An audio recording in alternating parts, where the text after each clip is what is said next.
C'est bon? Ok. Oui.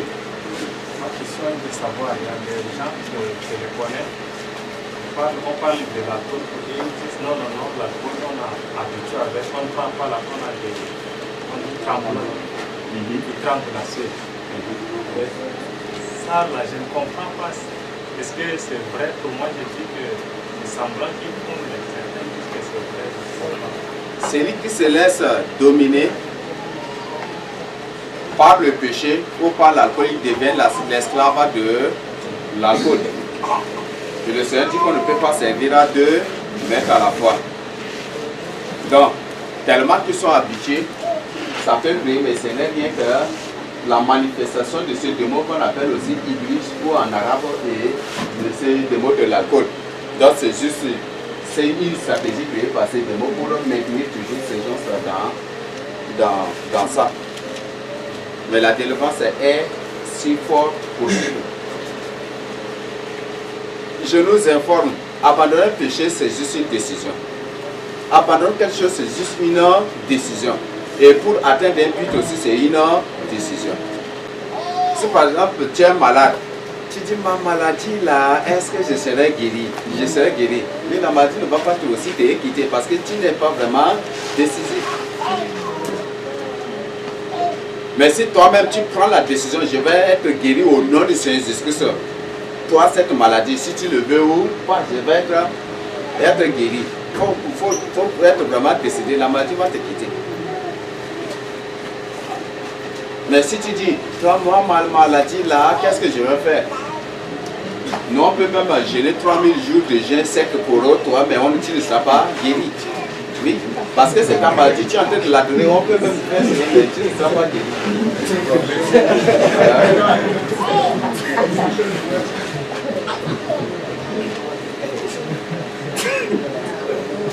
Ok. Donc, c'est pour nous faire comprendre. Si ce n'est pas vraiment décisif, tu seras toujours l'esclave de l'objet, de la chose ou du péché dans lequel tu t'es. Donc, c'est très important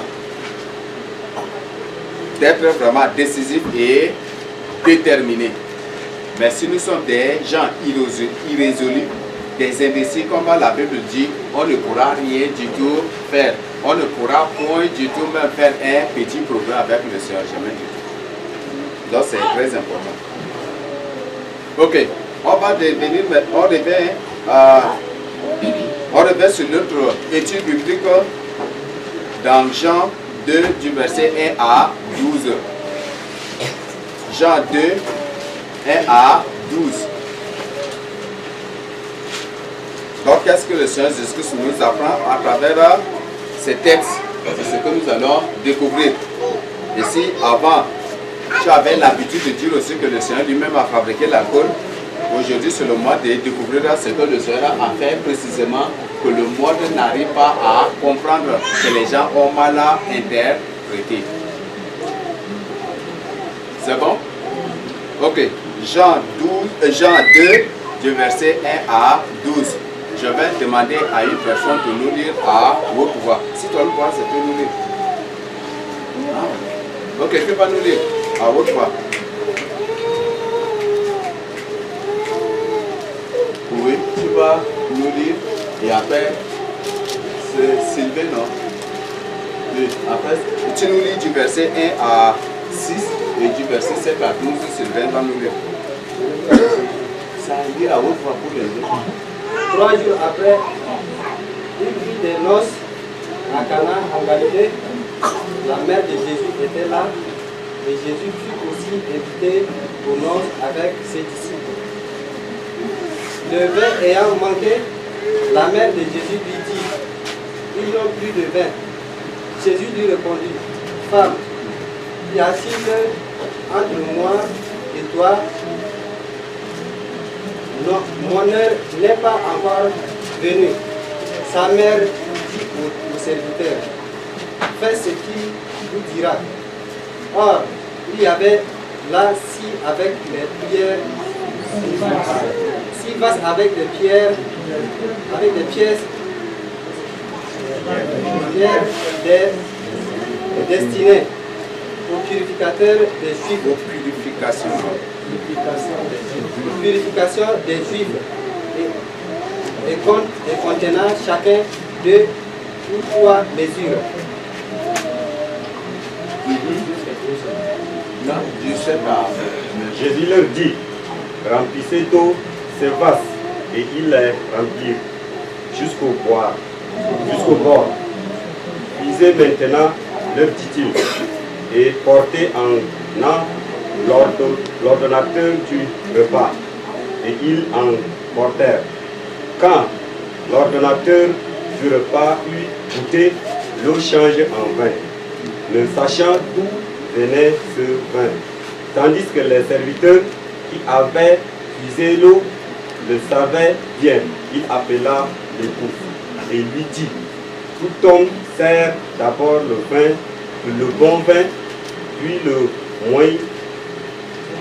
moins bon, après on s'est enivré. Toi, tu as gardé le bon vin jusqu'au présent. Tel fut à Cana en Galilée le premier des miracles que fit Jésus. Il manifesta sa gloire et ses disciples crurent en lui. Après cela, il descendit à Capernaum avec sa mère, ses frères et ses disciples. Et il n'y demeura que peu de jours. Ok, qui va nous faire le résumé de cela? Dans quelles circonstances le Seigneur a transformé l'eau en vin? À quelle occasion?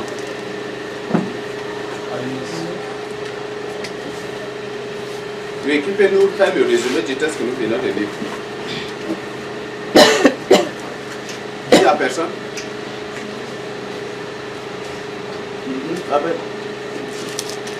Bon, ici, le texte vous parlait d'une fête de noces qui a lieu à Cana, en Galilée, où le Seigneur Jésus-Christ fut invité également avec ses disciples.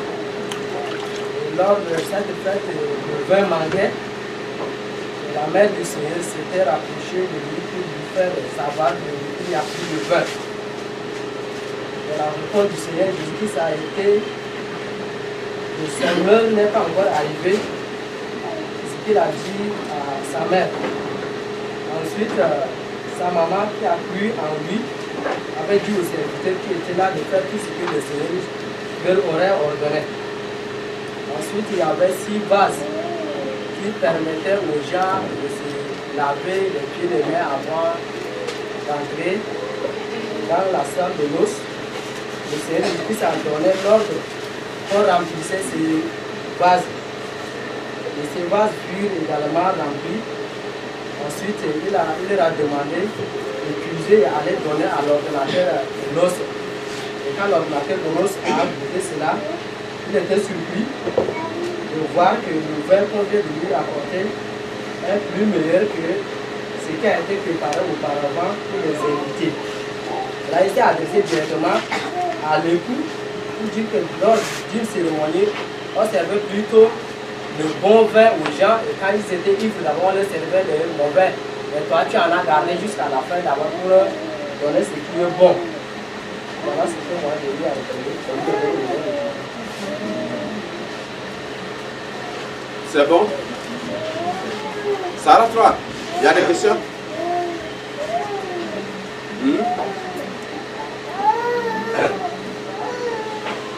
Ok, je crois que le texte est clair. 3 jours après, je serai parti où? Ah, et dans la ville, il y avait une fête des noces où la mère du Seigneur était invitée aussi. On ne sait pas si elle était invitée ou elle est venue juste à la fête des noces. Et étant là, à leur grande surprise, le vin était fini. Et la Bible même a bien précisé que c'est un vin mauvais, qu'il partageait même aux gens. C'était ça, non? Et ce vin mauvais là était fini.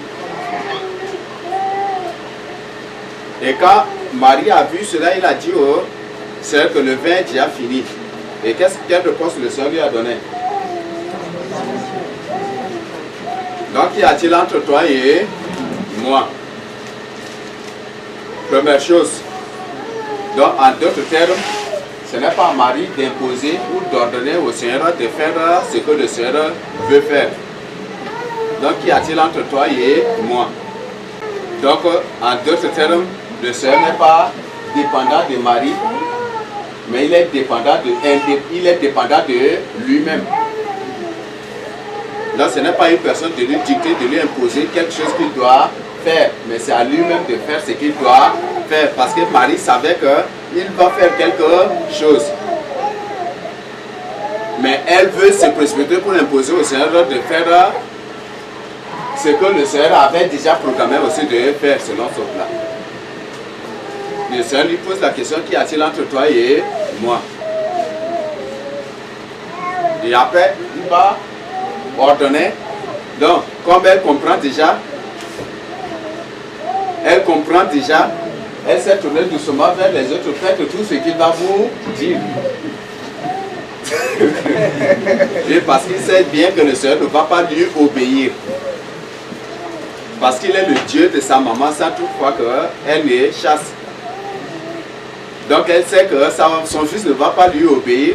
Donc maintenant il se tourne pour dire tout ce qu'il va vous dire là, qu'il vous passez. Et le Seigneur va dire voilà, puiser de l'eau dans les vases. Et le Seigneur a bien précisé, la Bible a bien précisé que c'est dans des vases de purification. En d'autres termes, des vases d'ablution. Vous connaissez, non? C'est ce que les musulmans, le Coran est copié de la plupart. Le Coran a copié la plupart des portions ou même des textes bibliques pour faire ces choses. Donc les ablutions, c'est une pratique juive, ce n'est même pas une pratique musulmane. Prendre de l'eau, laver les pieds, des trucs avant de prier, des trucs, tout cela là, ce sont des pratiques juives. Ce n'est même pas une pratique musulmane. Donc, c'est dans ces vases d'ablution, et c'est ça ce qu'on appelle, pour eux, c'est ça la sanctification, c'est ça la purification devant Dieu. Donc, prendre de l'eau, laver les corps, c'est ce que les Juifs faisaient avant les musulmans. Donc, pour les Juifs, c'est ça la sanctification et c'est ça la purification devant Dieu. Et les maudits musulmans aussi viennent pour prendre cela, pour appliquer, pour dire que voilà, c'est ça la purification et c'est ça la sanctification devant Dieu. C'est un blasphème.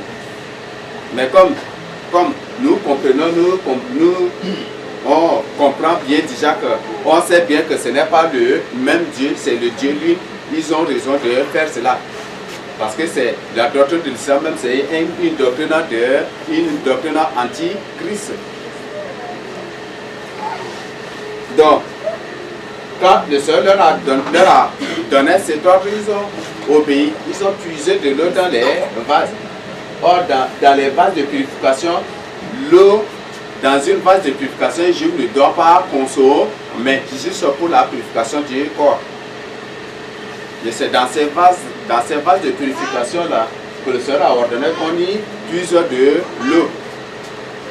Et après, l'eau s'était transformée en vin, et vin doux. Et l'ordonnateur, c'est dit que nous appelons aujourd'hui le président de cérémonie de mariage ou de dire que c'est comme on a toujours l'habitude. Celui-là est venu maintenant pour goûter. Il a vu que c'est la meilleure qualité, c'est le vin le plus doux, c'est très simple. Et il a pris, ne comprenant pas, il s'était tourné pour gronder les autres, mais pourquoi vous avez fait cela? Donc maintenant vous devez servir d'abord le vin pour là-haut, Jean, avant de servir le reste du vin qui est mauvais là-haut par la suite. Quand les gens seront quand ils seront un peu rassasiés sensiblement, qu'il faut leur donner maintenant le vin fort, non, le vin mauvais. Et c'est ce qu'il a fait.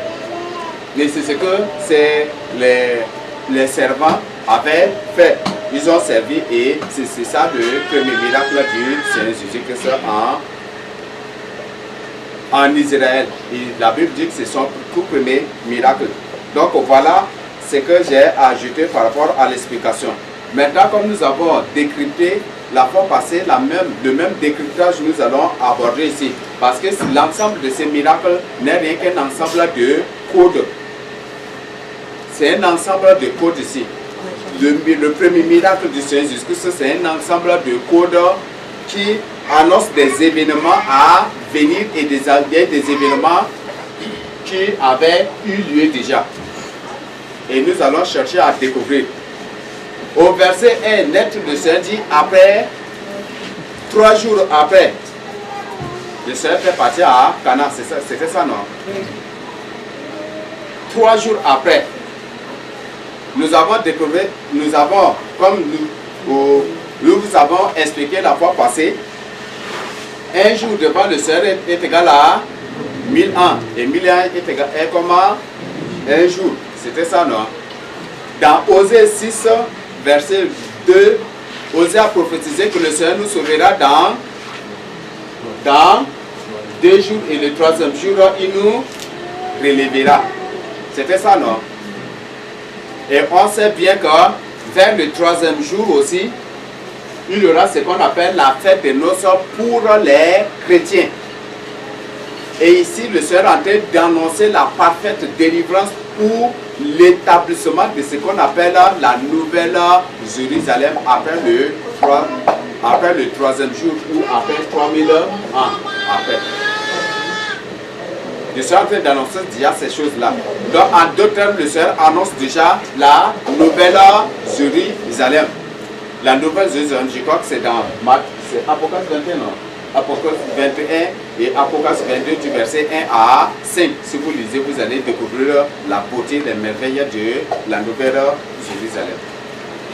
Dans 2 jours, le Seigneur nous sauvera et le 3e jour, il nous relèvera. Vers la fin du 2e jour ou vers la fin de 2000 ans, le Seigneur paraîtra pour la délivrance d'Israël à la bataille d'Armageddon. Vers nous, pour les chrétiens, la fête des noces, c'est avant le 3e jour. Est-ce qu'on se comprend? C'est avant le 3e jour. Juste après l'enlèvement, c'est en ce moment qu'on va célébrer ce qu'on appelle la fête des noces. Et nous allons découvrir aussi par la suite. Donc précisément dans Apocalypse 19 du verset 1 à 9 aussi. Si vous lisez, vous allez découvrir. Donc le Seigneur, je mets à côté parce qu'il ne s'agit pas ici de l'église encore en tant que telle, mais le Seigneur parle de la restauration ou d'établissement de la nouvelle Jérusalem. Et la nouvelle Jérusalem viendra 3000 jours après. C'est après les 3000 ans que le Seigneur Jésus-Christ établira la nouvelle Jérusalem. C'était ça, non? On a bien compris aussi donc, que Jérusalem était la capitale de Canaan. C'était ça, non? Et les Juifs, le Seigneur a arraché Jérusalem de la main des Cananéens pour donner aux Juifs. Jésus avait conquis Jérusalem pour que les Israélites s'y établissent. Jérusalem, c'est la capitale des Cananéens. Et les Juifs ont gardé ce nom Jérusalem jusqu'à... Donc, ici, 3 jours après, il ne s'agit rien que 3 jours après de l'intervalle de... Bon, nous sommes maintenant en 2000, donc 2000, à la fin de l'an 2000, à la fin de l'an 2000, selon le contexte biblique, ce n'est pas cette année que vous le comprenez, mais selon le contexte biblique, selon la Bible, à la fin de l'an 2000, le Seigneur paraîtra pour le règne des 1000 ans. C'est ça, non? Le Seigneur paraîtra pour le règne des 1000 ans. Et donc, si on prend 2000 plus le 1000 ans, ça fait 3000, non? Et à la fin de 3000 ans, il y aura ce qu'on appelle la fin du monde. Et juste après la fin du monde, il y aura l'établissement de la nouvelle Jérusalem. Donc, ça c'est un code capital que nous devons comprendre. Maintenant, là le Seigneur, c'est une promesse qui est faite là. Mais c'est trop jacente, c'est trop vraiment tassé, c'est trop voilé. Donc, comme j'ai dit, c'est un code, c'est difficile pour eux de comprendre. Comme ils ont refusé de croire au Seigneur, c'est à cause de ça que le Seigneur les a aveuglés pour ne pas aussi comprendre ces choses. Il les a endurcis aussi. Maintenant, après, le Seigneur va venir encore faire autre chose qui va être une promesse faite à ceux qui croient et ceux qui le suivront. Au verset 6, le verset 6, qu'est-ce que la Bible dit? Les vases de purification. Dans ces vases, de l'eau a été posée, non? Ils ont puisé de l'eau dans ces vases de purification. Après quoi, l'eau s'était transformée en sang. On sait bien que le sang spirituel, d'abord de l'eau, c'est la parole de Dieu. Et l'eau représente aussi le monde, représente différents problèmes, même des difficultés. Mais cette eau, dans ces contextes, représente la parole de Dieu. Oui, c'est vrai aussi, les Juifs ont la parole de Dieu. Ils ont la Torah, non? Ils ont la Torah. Donc le Seigneur est venu leur présenter, leur symboliser la Torah qu'ils ont pour ajouter, pour transformer la Torah maintenant en son sang. Le sang dans les vases là, le sang, non, le vin dans les vases de purification n'est rien que son sang qui nous permettra la vraie purification et la vraie sanctification. Avant les Juifs se purifiaient avec de l'eau simple, mais tous les jours ils le font et ils répètent les mêmes actions. Et c'est ce que Hébreu aussi, le livre de Hébreu nous a enseigné aussi, si vous lisez minutieusement le livre de Hébreu. Parce que le sacrificateur, quand il offre des sacrifices, il offre pour lui-même et il offre pour les autres les mêmes actions. Là, c'est répète et le souvenir du péché reste toujours. Mais le Seigneur Jésus-Christ apparaît une fois pour ôter le péché. C'est ça la vraie purification et c'est ça la vraie sanctification par le sang du Seigneur Jésus-Christ. En d'autres termes, le premier miracle du Seigneur Jésus-Christ à Cana n'est rien que la première sainte scène faite par son sang. Pour ôter d'abord, pour purifier les Juifs qui étaient là. Ces quelques têtes représentent l'ensemble de la communauté israélite, l'ensemble de la communauté juive qui l'a purifié par son sang. Dans cette sainte scène, ce vin n'est rien que son sang. Parce que par la suite, le Seigneur Jésus-Christ, avant d'être trahi, d'être livré, qu'est-ce qu'il a fait? Il a pris du vin et il dit que ceci est mon sang. C'est ce qu'il a dit, non? Donc chaque fois que vous vous réunissez à mon nom, vous devez faire cela, vous devez faire cette communion pour me commémorer. C'est ce qu'il leur a ordonné. Donc c'est un code, comme j'avais dit, ce miracle n'est rien qu'un code. Et il faut d'abord comprendre la parole de Dieu. Il faut avoir la grâce de Dieu pour comprendre cela. Même la parole de Dieu, si tu n'as pas la grâce de Dieu, tu vas lire, tu vas faire des trucs, mais tu ne vas rien du tout comprendre. C'est pour ça que c'est très important. Avant de lire la parole de Dieu, il faut prier. Il faut vraiment prier pour que le Seigneur t'ouvre les yeux sur beaucoup de choses. Donc, les vases de purification, le vin, l'eau transformée en vin dans les vases de purification. Or, dans ces vases de purification, aucun juif n'a droit d'utiliser quelque chose ou de l'eau même pour boire. C'est juste pour la purification. Mais c'est dans ces vases de purification qu'il a transformé l'eau en sang. Donc c'est pour dire que l'eau en vin. Donc ce vin n'est rien que son sang qu'il va offrir pour la purification d'Israël et pour ceux qui vont l'accepter par la suite. C'est bon? Donc le verset 7 parle de l'eau qui est la parole de Dieu. Donc l'eau transformée en bon vin dans des vases de purification. est le signe de la vraie sanctification que les Juifs ont reçue par le sang du Seigneur Jésus-Christ. Ils ont la loi, mais ils ont besoin du sacrifice pour leur purification éternelle. Et la purification éternelle leur a été offerte par le sang qui a été répandu pour eux. Au point 5, sur la Bible dit ici que c'est la fête des noces. C'est ça, non?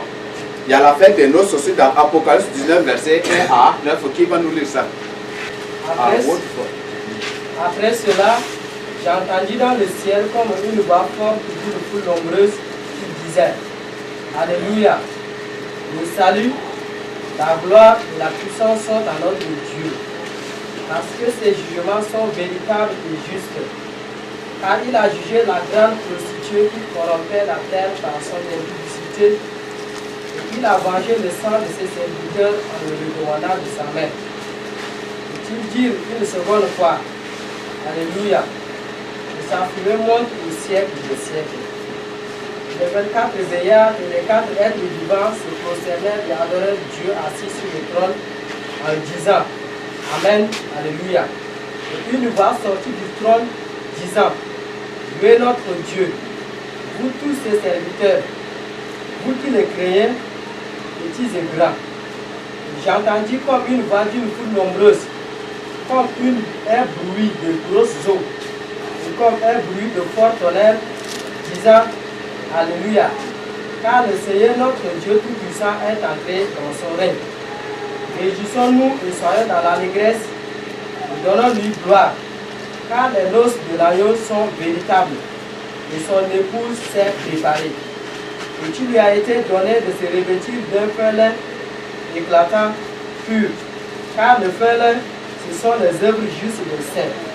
Et l'ange me dit: écris, heureux ceux qui sont appelés au festin de noces de l'agneau. Et tu me dis: ces paroles sont les véritables paroles de Dieu. Voilà. Quelle est Babylone? Babylone, la prostituée, la grande, ce Vatican et l'ensemble de la religion mondiale. Ok. Donc le Seigneur a promis leur destruction. Et juste ici, il s'agit d'un événement qui arrivera juste après l'enlèvement. Et juste après l'enlèvement, c'est vers la fin de l'an 2000 selon le contexte biblique, c'est ça, non? Juste après l'enlèvement, c'est ce qui va se passer. Et ces choses vont arriver jusqu'à pour aboutir à la bataille d'Armageddon. Donc c'est des événements qui vont arriver juste après la fin de, juste vers la fin de l'an 2000 selon la Bible. Ce n'est pas l'an 2000 que nous vivons, ce n'est pas ça. Mais il s'agit plutôt de l'an 2002, de la parole de Dieu. Parce que le Seigneur dit, dans 2 jours, le Seigneur nous sauvera et le 3e jour nous relèvera. Donc, relever les décombres de Jérusalem, il ne s'agirait rien que de la nouvelle Jérusalem ici. Donc, le Seigneur a bien précisé. Et heureux et c'est ceux qui ont préparé à la fête des noces. Donc, il ne s'agit rien que des gens qui ont pris part à l'enlèvement. Les saints qui sont sauvés, les saints qui sont enlevés pour revenir pour le millénaire avec le Seigneur Jésus-Christ. C'est ceux-là que le Seigneur a dit qu'ils sont vraiment heureux. Donc, cette fête de noces n'est rien que le prototype ou ne symbolise rien que les noces de l'agneau à venir juste après l'enlèvement. Donc c'est clair déjà assez nouveau. Donc vu l'exposition, vu tout ce que nous avons découvert dans la Bible, est-ce que réellement le Seigneur a fabriqué l'alcool ou le bilibili ou cochette ou touma ou Bordeaux ou Gala ou Guinness ou Baron de Madrid ou vin blanc ou Argué ou peut-être les autres formes de boissons? Est-ce que le Seigneur Jésus-Christ a réellement fabriqué l'alcool? Il a plutôt fabriqué son sang. avant que son vrai sang ne soit coulé, il a d'abord symbolisé son sang par le vin. Il n'a pas fabriqué l'alcool. La Bible a bien précisé que c'est le vin doux ou le mou, ce n'est rien que le jus direct du raisin. Est-ce qu'on peut qualifier le jus de citron en alcool? D'où de l'alcool. Si on m'apporte un citron et j'en fais jus sur le champ, est-ce que c'est vraiment de l'alcool? Voilà comment le monde est en train de blasphémer. Et il entraîne aussi beaucoup de ceux qui ont cru même en Jésus-Christ, mais par ignorance, par le refus de méditer la parole de Dieu eux-mêmes. Ils ont fini par les emporter, ils sont en train de les suivre aussi naïvement dans ces choses. Et aujourd'hui, c'est officialisé dans les temples. Au Cameroun, l'alcool n'est pas interdit. Les gens prennent une liqueur de 90 degrés de la clim, c'est avec ça qu'ils font la Sainte-Sainte. Et c'est ça là, et puis même parfois même on peut t'accueillir même avec cela. En Centrafrique, c'est la même chose, l'alcool n'est pas interdit. Les casques, les 33, c'est avec ces alcools là qu'on vous les accueille à la fin du culte si vous êtes des étrangers. On dit que le Seigneur lui-même a fabriqué l'alcool, le Seigneur n'a pas condamné l'alcool. Le Seigneur lui-même a ordonné à travers Paul à Timothée de prendre un peu de vin. Donc c'est ça leur vin. À ma grande surprise encore qu'il y a un temple qui célèbre la Sainte Seine avec Argué. Ici au Tchad, oui. Il y a un temple qui célèbre la Sainte Seine avec Argué. Et c'est le porc là qui est leur pain, hein, c'est ça. Le porc là qui célèbre, le porc là vous connaissez non? La viande de cochon là, avec le arc là qui le célèbre la Sainte Seine avec.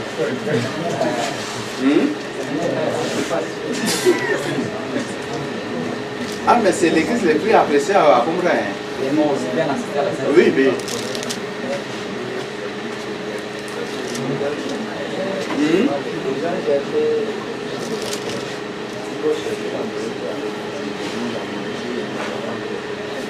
Oui. Il y a ce temple qui existe. Argué là, c'est ça là qu'ils viennent avec la viande de cochon, c'est ça là qu'ils font la Sainte Seine avec.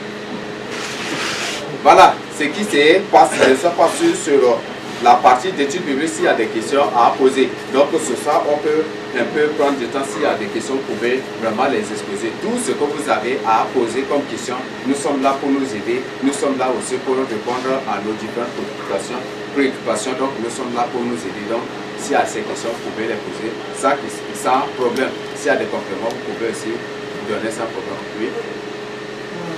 Sur la transfiguration. Dans le temple d'avant, j'avais demandé pourquoi la transfiguration du Seigneur, il y avait Élie et Moïse qui étaient venus. Pourquoi la présence pendant la transfiguration, ils sont venus? Et quand j'ai posé la question de comprendre, ils m'ont fait comprendre que à ce moment, ils sont venus plaider le sort de ceux qui étaient morts dans l'ancienne alliance. C'est pourquoi leur apparition de la transfiguration. Ok. Élie et Moïse sont des grands témoins du Seigneur. Donc sont des témoins du Seigneur. Et ils ont paru dans un moment de parfaite perdition, si je peux le dire. Moïse, c'est dans ce moment où les enfants d'Israël étaient égalés carrément dans le culte du veau d'or de Baphomet en Égypte. Et c'était à ce moment que Dieu s'était révélé à Moïse pour lui parler et pour amener les enfants, pour aller avertir aux enfants d'Israël que c'est le Dieu de leur père qui leur a parlé et ils doivent révéler à lui. Et c'était par des miracles par la suite qu'ils ont compris que c'est vraiment le Dieu de leur père et c'est à cause de cela qu'ils ont abandonné, ils s'étaient détournés du culte de Baphomet, du culte d'idolâtrie pour venir au Seigneur, bien qu'ils n'étaient pas encore parfaitement délivrés. Élie, c'est la même chose cependant, la perdition totale, l'égarement total d'Israël dans l'idolâtrie, dans le culte de Baal. C'était en ce moment que le Seigneur a suscité Élie aussi pour les ramener. Et on trouve que même Moïse a apparu dans un moment d'écuménisme en Égypte. Parce que les enfants d'Israël savaient bien qu'il y a le Dieu de leur père, mais quand même ils adoraient d'autres dieux. Et c'est quand ils ont vu le miracle du Dieu de leur père là, ils ont abandonné les autres dieux pour venir à l'Éternel. Mais toujours leur cœur la portait toujours sur les divinités, sur l'idolâtrie. Et Élie aussi, c'était au moment de l'œcuménisme. Donc à ce moment, si tu prophétises au nom de Baal et au nom de l'Éternel, on te laisse en vie. Et si tu prophétises au nom de l'Éternel, uniquement, on va te tuer. C'est ce que Jézabel avait institué. Et je crois que même les autres prophètes ont dit que les prophètes prophétisent par le nom de Baal. Et des trucs qu'ils ont, Jérémie, je crois que c'est Jérémie ou Esaïe qui a annoncé ces choses-là. Donc il est apparu aussi au moment de l'œcuménisme total. Donc il ne s'agit rien que des témoignages du Seigneur Jésus-Christ, les fidèles témoignages du Seigneur Jésus-Christ. C'est à cause de ça que le Seigneur a permis qu'ils apparaissent pour que les disciples les voient. Pour qu'eux aussi soient des vrais témoins comme eux. C'est vrai témoins aussi comme eux. Mais Élie ni Moïse n'étaient apparus au Seigneur Jésus-Christ pour intercéder pour non, ce n'est pas pour ça. Ils ont dit que pour lever le sort de ceux qui sont morts dans l'ancienne alliance, pour que son sang puisse purifier les péchés de... Non. Le Seigneur Jésus-Christ était venu même pour ça. Le Seigneur Jésus-Christ était venu même pour ça. Moïse n'a ni droit, comme le Seigneur Jésus a dit à sa maman, qui es-tu pour m'imposer ton ordre, pour m'imposer ce que je dois faire. Moïse n'a ni droit ni Élie de lui imposer quoi que ce soit. Le Seigneur était venu pour cela. Et c'est comme ça que juste après sa mort, ceux qui étaient dans le sein d'Abraham, après, le Seigneur a séparé le paradis de l'enfer pour les placer dans un autre. Et juste après sa mort, je crois que les morts étaient venus à la vie. Les saints étaient venus, les gens les ont vus et après ils sont disparus, ils sont partis directement au paradis pour atteindre l'enlèvement. C'est bon? Oui. Ah, bon, moi, ma question c'est par rapport à ce que la maman du Seigneur avait dit. Je me demandais s'il faisait déjà des miracles dans la famille et que les chroniqueurs n'ont pas rapporté ici. Parce que pour qu'elle chasse que son fils allait opérer ce miracle-là, il faut qu'elle ait vu quelque chose que le Seigneur a déjà fait. C'est pourquoi je voudrais comprendre s'il y a des miracles que le Seigneur a opérés dans la famille et que les chroniqueurs n'ont pas rapporté ici. Ok, je n'ai pas bien suivi votre question. La question c'était simplement pour savoir si peut-être que le Seigneur a opéré des miracles en cercle familial et que les chroniqueurs n'ont pas rapporté ici.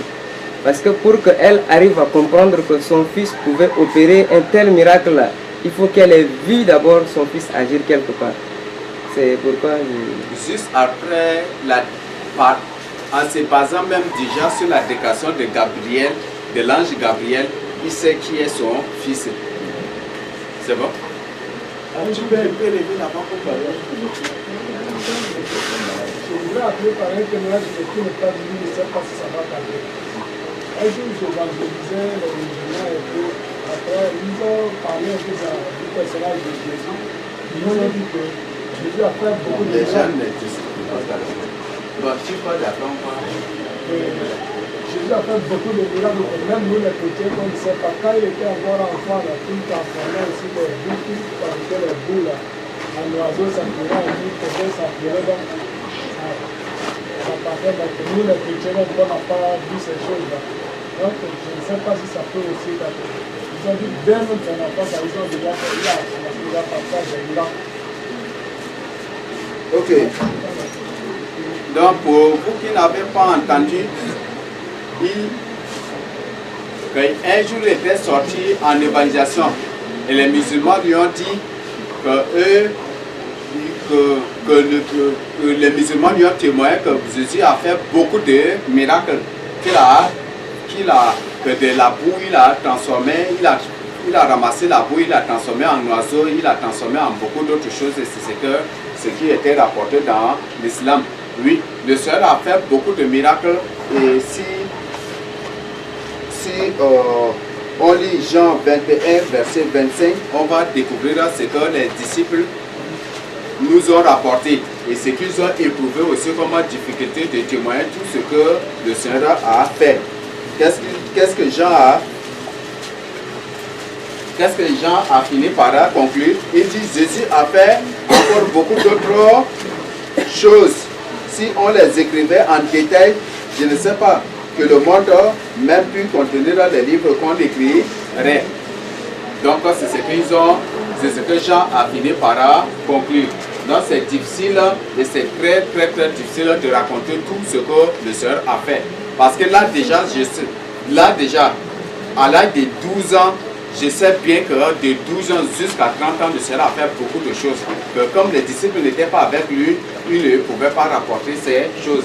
Et c'était juste pendant le ministère à l'âge de 30 ans, lorsqu'il les a appelés, c'est en ce moment qu'ils ont rapporté quelques-uns des miracles qu'il a opérés. Mais de 12 ans jusqu'à 30 ans, il a fait beaucoup de choses qu'eux-mêmes ne peuvent pas vraiment témoigner. Ils ne peuvent pas tout même. Et c'est à cause de ça que même s'ils se renseignent pour avoir toutes ces choses, le livre qu'ils vont écrire, même le monde ne va pas vraiment contenir toutes ces choses-là. Donc ils sont obligés de faire le résumé pour nous faire croire, pour nous faire comprendre que voilà, le Seigneur Jésus-Christ est Père et bien le Fils de Dieu. Oui, il n'y a pas autre question? Je voulais juste pour compléter, verger que il n'y a pas quelqu'un qui connaît mieux son enfant que nous. Intuitivement, quel que soit ce que tu es, ta maman qui t'a porté dans le ventre te connaît mieux que ce que tu es. Donc, même si les autres pensaient que Jésus n'est qu'un simple fils de Joseph, sa maman déjà, dès sa conception, jusqu'à ce qu'il puisse avoir l'âge de 30 ans, sa maman sait déjà ce que son fils est, ce que Jésus est. Lui, c'est ce que il y a certains enfants, certaines personnes, si vous voulez avoir des informations sûres sur eux, des informations sûres sur eux, il ne faut pas vous approcher de leurs parents, de leur papa, plutôt de leur maman et vous aurez vraiment ces informations-là. Donc, c'est très important. Ici, donc, par rapport au miracle, le Seigneur a fait vraiment beaucoup de choses. Je ne sais pas s'il y a d'autres questions. Ma question, c'est Apocalypse 11, verset 19. Sur le verset 9. Donc, l'explication qui est donnée, que c'est un événement qui va se dérouler juste après l'enlèvement. Et le verset 9 dit, l'ange me dit, heureux, écrit, heureux ceux qui sont appelés au festin de noces de l'agneau. J'aimerais savoir. Heureux ceux qui sont appelés au festin de l'agneau, aux noces de l'agneau par l'enlèvement. Oui. J'ajoute oui. Ma question maintenant est de savoir si cette noce, les Israélites qui vont... Quand on n'a plus les Israélites, on a maintenant les Juifs. Le terme Israélite Israélites dans le contexte, c'est comme c'est un peuple esclave. Donc ils ont rejeté ces noms pour accepter d'être des... On les appelait avant aussi des Juifs, mais maintenant ce sont les Juifs. Ok, bien, merci. Donc j'aimerais savoir si les Juifs ne vont pas prendre part à les 1444 et ceux qui vont être enlevés par la tribulation. Est-ce qu'ils ne vont pas prendre part à cette noce parce que ici la Bible dit heureux. Et aussi les deux témoins en lisant Révélation 19, 11. le Seigneur dit, je ne viens pas pour les deux témoins. Eux, ils vont rester pour le ministère. Et cette noce est juste après aussi l'enlèvement.